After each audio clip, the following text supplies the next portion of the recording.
Everyone, Costin here with a look at Total War Warhammer Immortal Empires Beta. And I do think that there are certainly things that they should tweak, the starting positions of certain factions, because some factions have it much easier and some factions have it much harder. In this case, I am playing one of the factions that certainly has a very easy start, and I'd say overall a fairly easy campaign, all things considered, and that is Kholek Sun Eater as the Warriors of Chaos. So the Warriors of Chaos have been reworked in Immortal Empires, and honestly they've become a powerhouse of a faction. To understand why, you need to understand a couple of things about how they work. So I start over here by the Challenge Stone. The Challenge Stone is a Dark Fortress. Dark Fortresses are basically these 8-slot settlements where you can get your main buildings. If you occupy some place that isn't a Dark Fortress, they'll be like this, like Xingpo is over here, which is just a level 1 building with a couple of units as a garrison, and then you can get one extra building that's also level 1 in that. And that's going to apply. It doesn't matter if it's a provincial capital, if it's a minor settlement, unless it's a Dark Fortress, you're going to get something like that. Now, there are a bunch of these Dark Fortresses all over the map, mainly in the Castways, but also down in the south as well. There's a couple of them, so you do have some reason to expand. And these Dark Fortresses, well, you do have the loot heap. At level 1, it gives you 400 income. At level 2, 600, and at level 3, 804,000 by default. Then you add in the modifier, in my case 75%, and this goes up. So level 1 in my case 700 income. And that means you can sustain a fairly large army, very powerful army with relative ease. And here's the thing about it, you can actually trade with other factions as well. You're not limited by that. So Chaos Warriors have a powerful economy, powerful bases, and don't need to paint the entire map to have a really strong power base. So every Dark Fortress that you do control is going to give you a significant amount of power, amount of income. In this particular case, I have Kholek's army that you saw right there at the beginning of the video, and then I have these two other armies that have just taken out Archaon, they ever chose, and I did auto-resolve quite a lot in the battles of this campaign so far. This, by the way, is on legendary difficulty. If I go to settings, campaign difficulty, legendary, battle difficulty, very, very hard. And yeah, we were able to take Archaon, make him a vassal. You can't confederate with Archaon, which is a bit unfortunate. But I feel the Warriors of Chaos are incredibly strong.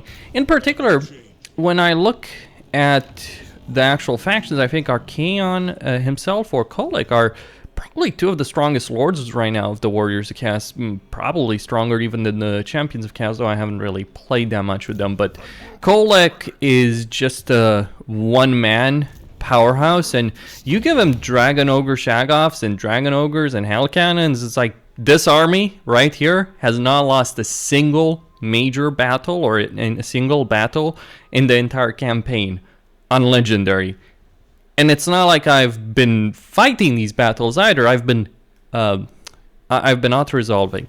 Now, there are a couple things to mention about how this plays out. Now, this, for instance, is a fairly solid army.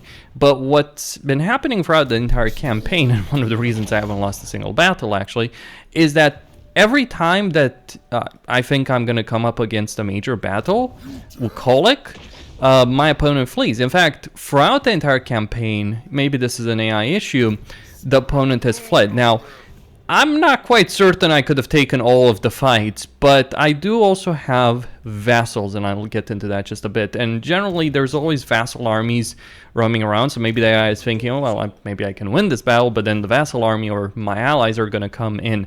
So if I look at the diplomacy screens, I have 1, 2, 3, 4, 5, 6 vassals. The Archaon was just made 1 right now.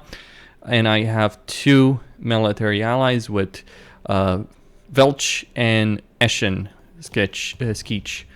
And we've basically painted Cafe in all colors of Chaos and Skaven. It doesn't matter, we've conquered all of Cafe. Actually, it wasn't too too difficult. I'd say it's significantly harder to try and conquer Cafe if you're playing in the normal campaign in the game. So there are certainly balance issues that are happening right now, certainly some balance problems as is, because either the campaign is incredibly easy or it's incredibly brutal. If you play as Kislev has probably the most difficult campaign right now. Now, they do have a very powerful army, but it does get annoying having to fight the never-ending tide. So anyway, Warriors of Chaos are no longer a horde faction. They are based on settlements, certain specific settlements. They're based on those settlements. And those settlements on top of that, generally what's going to happen, if I look at this one, for instance, if you capture certain dark fortresses, you'll also vassalize specific Norscan tribes, So this one has the Usak tribe, which is based around here on the Foundry.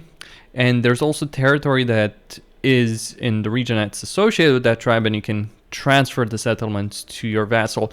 They might benefit from it more than you, because they can actually get real buildings here like the Norscans can. Though not necessarily the Warriors of Chaos. So I do have a Warriors of Chaos vassal. He is not exactly as useful as the Norscans are. Although to be fair, when it comes to it, he has certainly pulled his own weight. Like he's got a pretty solid army. And if you do allow them, like if you were to give a Chaos Warrior vassal of Dark Fortress, they'd certainly pull in a lot of armies, but then people have mentioned that there are issues in terms of loyalty. I haven't had issues with vassals rebelling or anything and the like. Now, so that's the first thing about the Warriors of Chaos Immortal Empire. Difficulty seems all over the board. Playing as Kolek, one of the things I guess a lot of us expected actually was that, oh, there's going to be this major showdown between Grimgor and Kolek, and in reality it never happened. Grimgor did declare war on me a couple of times, specifically when I did screw over my reliability rating and my armies weren't here, but it was fairly easy to beat him, and I have no reason to go after him. I am using the Fog of War mod so to show you this, but the reason is that there's pretty much no Dark Fortress in sight in the Mountains of Morn where he's fighting. None whatsoever. Like if I look at this entire region, the only Dark Fortress is basically where the Chaos Dwarves are going to be. Oh, or there's one here where the Chaos Dwarves are going to be, and another here. Again, Chaos Dwarves are going to be there, so that's why there's Black Fortresses already. But I'm not going to fight from the Mountains of Morn when he's actually serving an important purpose, because you see you have the dwarves, you have various dwarven settlements, and you know, if things do get out of hand in the west, Grimgor is just basically my soaking. He's going to soak a lot of that. He's still very, very powerful, make no mistake about it. When it comes down to it, if I were to put my money on anyone, I'm going to put my money on Grimgor. He is a powerhouse of a faction in virtually every single campaign. The only reason I'm stronger is because I was able to beat the crap out of Cafe, take a lot of territory, take 4 Dark Fortresses. So I started with one that I took in like turn 1. Then I took another, a third, and a fourth. Basically, I took the ones that Vilch had. Now, Vilch took the capital of Cafe, no problems whatsoever about that. But yeah, that outcome didn't end up happening. Now, beyond the change in terms of settlements, what else is different about the Warriors of Chaos? Because there are quite a few other things as well. So another thing is the way you handle recruitment. So recruitment is global pretty much and instant. So if I click a unit here, like let's say these Marauders, instant recruitment of a full strength Marauder unit. This is what makes the Warriors of Chaos overpowered from my perspective in a lot of ways. So you have recruitment. Now, the downside of this is that this is a chance that these units will spawn every turn. It depends on buildings, depends on vassals, all that kind of stuff. But there is a chance. And there is a cap to how many units you can have in the Warband recruitment. And these are not the best units that you can get. Although I would have to say that getting Aspiring Champions and Dragon Ogres and Chaos Trolls certainly gives you a lot of power early game. Like with Kolek, I went to town with Chaos Trolls, and then I upgraded them to Armored version, and eventually I just dropped them in favor of Shoggoths and Dragon Ogres completely, with the exception of those 2 units. So that's one way. Another thing over here when it comes to it is Warband upgrades. So you have Undivided, Khorne, Nurgle, Slaanesh, and Tzeentch. You do need to get the upgrades. This is tied to your tech tree. I'll get into that in a second. But once you get certain upgrades and your units get to a certain rank, you can upgrade them. You can have them Undivided, you can have them Khorne, you can have them Nurgle, Slaanesh, or Tzeentch. There's various pros and cons to this. For instance, when it comes to Chaos Warriors and then eventually Chosen, I think I think Tzeentch has some fairly strong defenses, like with the Chaos Warriors, because of the barrier. But I also think Nurgle has like the Great Weapon variant, or the Undivided one. Another thing that comes with the Warband upgrade, though, that you have to keep in mind is this system right here. This system is basically your God points. So you have Undivided points, you have Tzeentch, Slaanesh, Nurgle, and Khorne. Now, getting points plus or minus depends on like character, faction upgrades, research, etc. But the gist of it is if you have a high point, you get recruitment bonuses, casualty replenishment, upkeep, etc. Warband. So you are incentivized to really focus an army on one god, maybe 2, like maybe a combination of Undivided or Tzeentch or something along those lines. Because that's going to give you a lot of bonuses. So there's significant bonuses with the Dark Fortresses, there's significant bonuses with Recruitment, and then you have significant economic bonuses for a faction that already has a pretty powerful economy. This is how you start steamrolling the bloody map by turn 76 to conquer all of Cathay. And let me be clear, I am not an expert player. This is on Legendary, I'm not an expert player. I could have done a lot better than this. If someone like Legend of Total War was playing this, you'd probably have half the map conquered by now. So that's so you have recruitment there, but that's just only part of the recruitment. Then you have gifted units. Now, gifted units are tied to the gifts of chaos, but basically with certain gifts of chaos, you can get very special units, and these special units are hell cannons, dragon ogres. Like I have a cap of 2 over there for dragon ogre shoggoths, 4 hell cannons. I have 1 right now, and you can get all manner of things here. And then you have regiments of renown, the allied recruitment. You effectively, as the Warriors of Chaos, can build an entire 20-man stack in a single turn. If, say, the enemy shows up. Like, this is exactly how I beat the crap out of Grimgore. It's like, oh, he showed up with a full stack with a Warhammer army. It's like, okay, I recruited every regiment of renown that I had, and since I hadn't bothered with them at that point, I had all of them, and a bunch of warbands, and beat the shit out of him in auto resolve, no problem.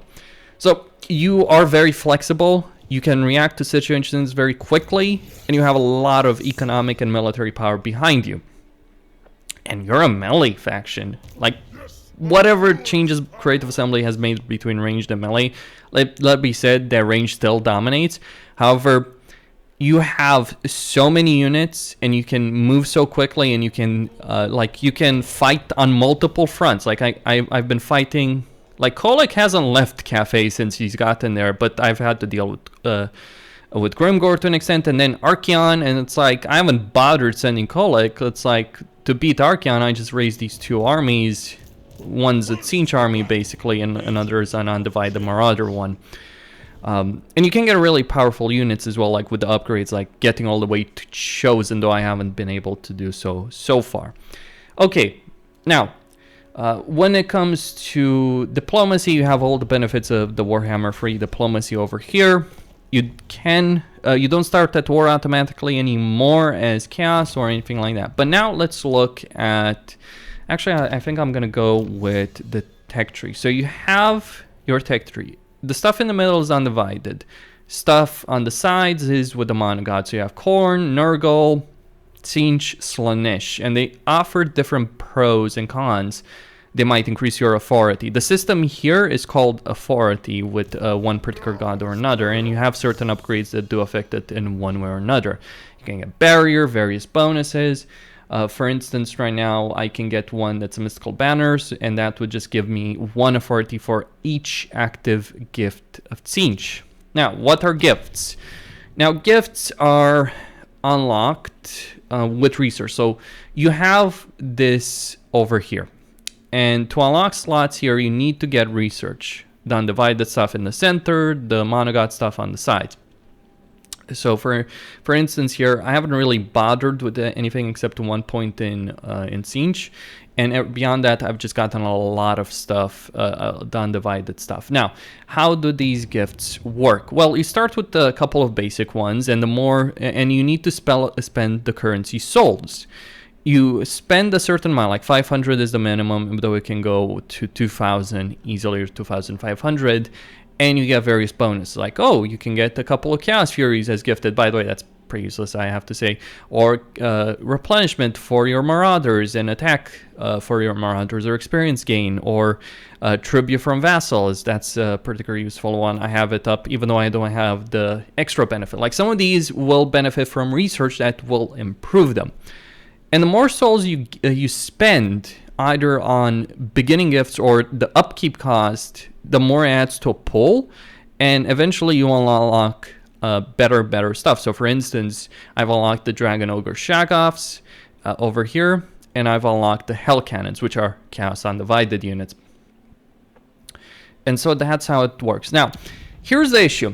The one issue that I do have with all of this. Souls are exceptionally hard to get. Now, maybe it's because of the campaign that I've been playing. Archeon, who has a souls bonus for each vassal, gets, what, 25 souls? I'm sure that would have been a lot easier. But the one major issue you're going to have playing as Chaos, for all the benefits, for all the powerful economy, for everything that you have going for you as the Chaos Warriors. And by the way, the Chaos Warriors are significantly better than the demonic factions of Nurgle, Khorne, Siege, Slaanesh. The one issue is souls. So the benefits you have an upkeep. Right now I'm spending 550 per turn. How do you get souls? You fight battles, you get some souls. Though generally the largest amount of souls that you can get is by raising settlements to the ground. The souls won't come from demons, so if you fight, say for instance, in the Realms of Chaos and you kill a bunch of demons, you'll get squat in terms of souls. And there's no building that will generate souls. There's nothing like that. There's, at least from what I've seen, there's just genuinely no other way except fighting, winning. So you are incentivized to fight, which I guess fits the Warriors of Chaos. But I'll be honest, it is annoying having to deal with a system like this where you're picking fights not because you necessarily want to pick fights, but because you need to keep the soul well going, so to speak. But it goes even further than that, because you then have the path to glory.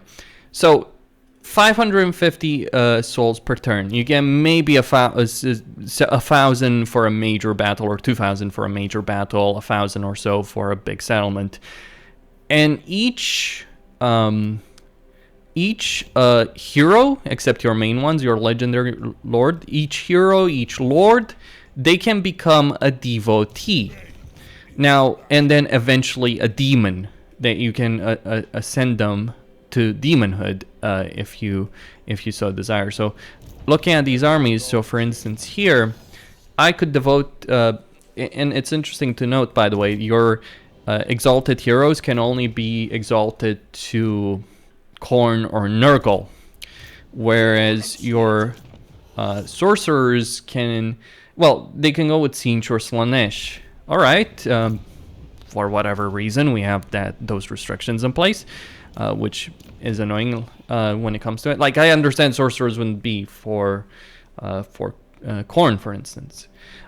But then you can ascend to demonhood, and you do get demons. But this is incredibly expensive, so you won't really be able to do it. I have had a couple of devotees, but being able to afford a demon...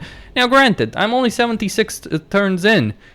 Give me turn 200, let me paint the map, let me have 6 stacks fighting enemies across the map. I'm sure I could manage it. And I'd get these heroes to rank 30, and I'd be able to do it. But I'm not necessarily too fond of the system because you get major buffs, but it's really expensive to be able to maintain those buffs, and you're just constantly engaged in all-out warfare. Though you will certainly be able to get pretty damn far in all-out warfare over here. So those are the changes to the Warriors of Chaos. They are incredibly powerful and potent, and from my perspective, Archaon and Kolic are probably the two strongest by far. I'm not sure where Sigvald is, but I'm pretty certain he's nowhere near as powerful as either Archaon. Kolic is strong because he buffs ogres, creatures in general, and you just get a powerhouse army. Archaon is strong because he has very significant benefits with like being able to generate a lot of souls, vassal bonuses, all that kind of stuff. Now, the other champions, like, yeah, Valkia, sure, I'm sure she's powerful, but between Kolic and Valkia, yeah, I'm going to choose Kolic. But now looking at the situation on the map, what's been going on? Well, Festus has kind of stalled. And one interesting thing as I'm looking at this, yes, there are some powerful factions, like the Empire has largely confederated by this point. Kislev is a lost cause. It generally is a lost cause, to be honest with you, because, well, Kislev gets screwed over in every single department. Boris is dead. Let's just call it what it is. Boris is dead. Kislev has a very rough start because you have all of these settlements being occupied by a Norscan faction, which is not so easy. Like with Kolic, you have to resolve your way through a lot of early battles. With Kislev, you have to fight them on your own. I've tried playing a Kislev campaign. It's not easy. So you look at Kislev, they only hold 3 settlements, including cities. Kislev and Kostaltin is just basically barely standing. The problem for Kislev, looking at the Immortal Empires map, the problem for Kislev that they have is like they do have several major factions. Like they've got Troth in the Hell Pit. Interestingly enough, Kislev has managed to take the Hell Pit and eliminate Clan Mulder, but yeah, that's not exactly easy. Then you have the champion of Slaanesh over here. Bellicor has decided to join the fun. You have Norska. You have Trog, who's actually become a powerhouse in his own right over here, and then you might have Daniel showing up, or Archaon showing up to ruin your day. Though honestly, if you're playing as Archaon, it might just be better to expand westward all the way here, like I've seen some other people do, or expand towards Kolic. But yeah, Kislev is going to have issues. Empire, not really all that changed, though, of course, you now have to deal with Vlad versus Manfred. Speaking about Manfred, he's gone. He's dead. He's long dead. His chances of survival are slim to none. His situation is just not that great. Interestingly enough, Khemri, etc., has beaten the crap out of Volkmar by looks of it. Khorne is hanging on for whatever reason. Like, Khorne apparently still has some forces left, though I'm sure that's not gonna last very long against the Iron Brew expedition. We're looking at the Chevaliers. They're holding all the coast. Like, it is interesting. You have all these factions, but you don't have a single mega faction. Like, if I look at the meters, if I look at the strength rank, well, I actually don't even know which is the most powerful faction, because the Fog of War doesn't give me the information, oh, who's the most powerful faction right now in the game. Maybe Hargonef, really? I mean, or not. No, it's gotta be the elves. The elves are as strong as ever. Yes, look at Lothern liberating Kafika and Thrace from Nakari. Nakari was never going to last. Nakari was never going to survive. Though, to be fair, Nakari did make some ground in Everest, and then, well, the weight of elven numbers took their toll. And yeah, it's either Lothern or Avalorn, and I'm probably going to put my money on Avalorn. Morathi has been beaten back to the south. She's conquered Texato, interestingly enough. The Hunts Martial Expedition is also doing... Like, you have a bunch of factions, but there's no one faction that's like, oh, I'm going to control the entire map. Though, maybe that will change. However, there was a video from someone at turn 750 where he showed that, yeah, no one was controlling the entire map or coming even close to that situation. How do I feel about the Immortal Empires map? Well, it's hard to say, right? I've only played this portion of the campaign, and as Colic, you are on a mission, on an enthusiastic walk to conquer Cathay. The reason you'd want to do that is because your victory condition is to take out the Imperial Wardens and their provinces, Miao Ying, and then take out 34 out of 35. Actually, I'm missing a settlement for whatever reason. Not that that's going to be an issue for much longer, I can assure you. Yeah, I was wondering a bit about that. Why didn't I get it? Yeah, this campaign is pretty much over. Just might need a turn or two to get to, well, the Celestial Monastery, take that out, and that will be it, pretty much. As Colic, you want to deal with Cathay, and I can tell you, taking over Cathay felt significantly easier. Maybe it's because Vilch was already there doing the work, like whereas in the base game you only have Tzeentch doing that. And now it's like, oh, I showed up when someone was already doing the work for me. I show up with Colic and I smash through Miao Ying's forces. Also because war is not automatically declared, Miao Ying will not necessarily rush to fight you. I mean, I did wipe the floor with her, but she actually avoided a lot of fights until it was too late. Like, she literally withdrew her army from the Dragon Gate when I assaulted, and I was a bit perplexed by that. Full garrison of forces, and she just, like, withdrew. Granted, there were 2 vassal armies right behind me, but, yeah, it's a bit weird when you see that happening. I think that's some AI... There's some questionable AI behaviors that are happening all around, but that is total war in a nutshell.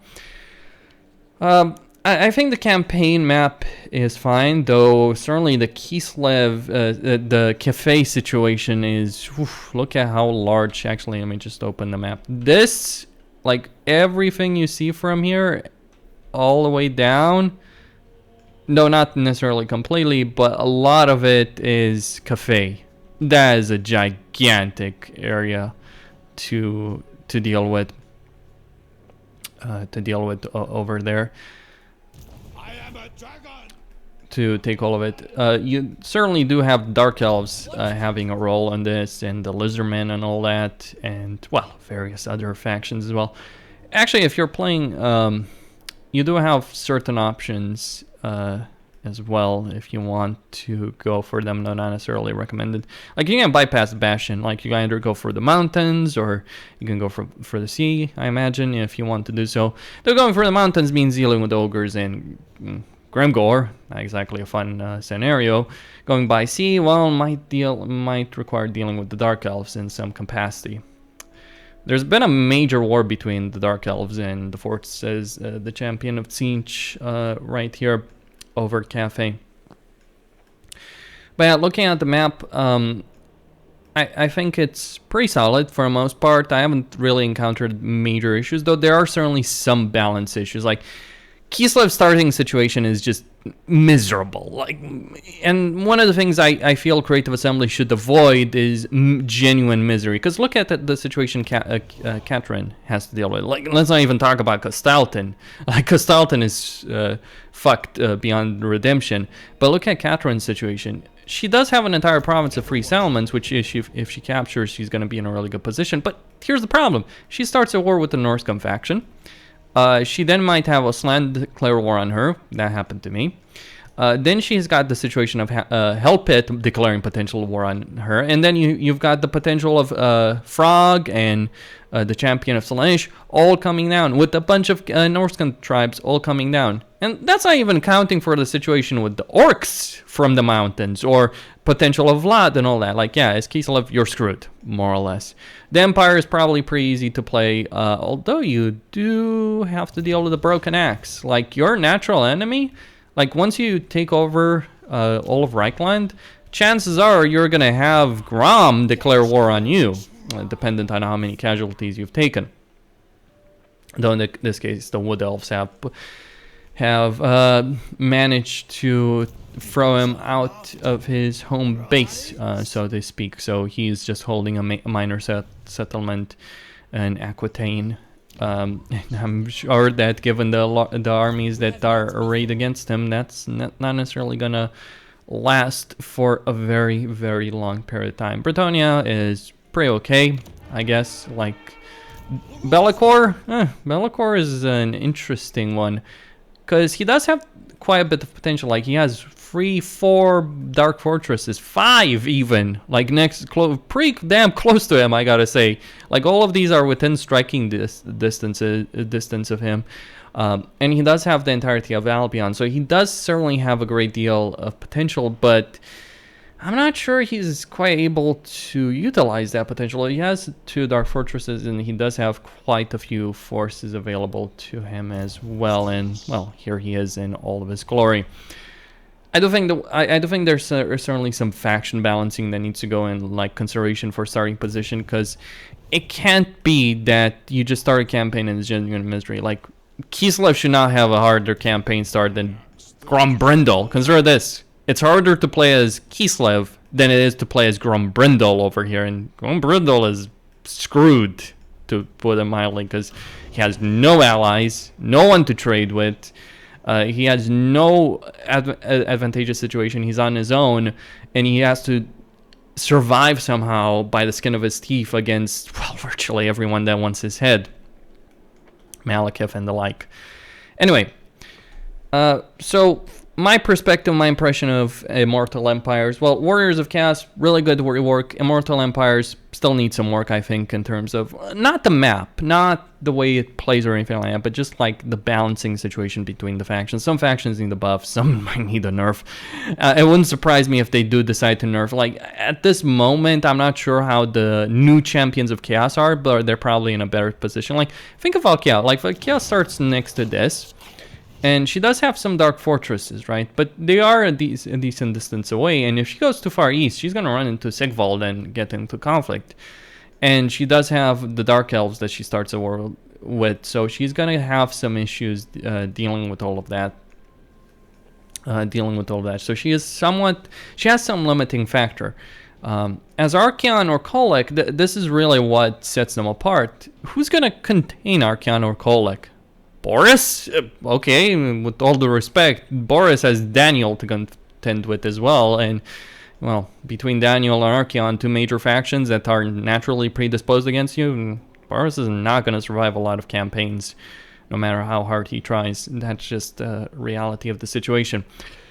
So Archaon and Daniel, to an extent, Archaon and the Demon Prince may be in a pretty good position. Although, if you're playing one of them, you might want to make the other your vassal, and you certainly can do that pretty early on, if you so desire. Anyway, Costin here signing out. Don't forget to subscribe, like, enable notifications, and I'll see you next time.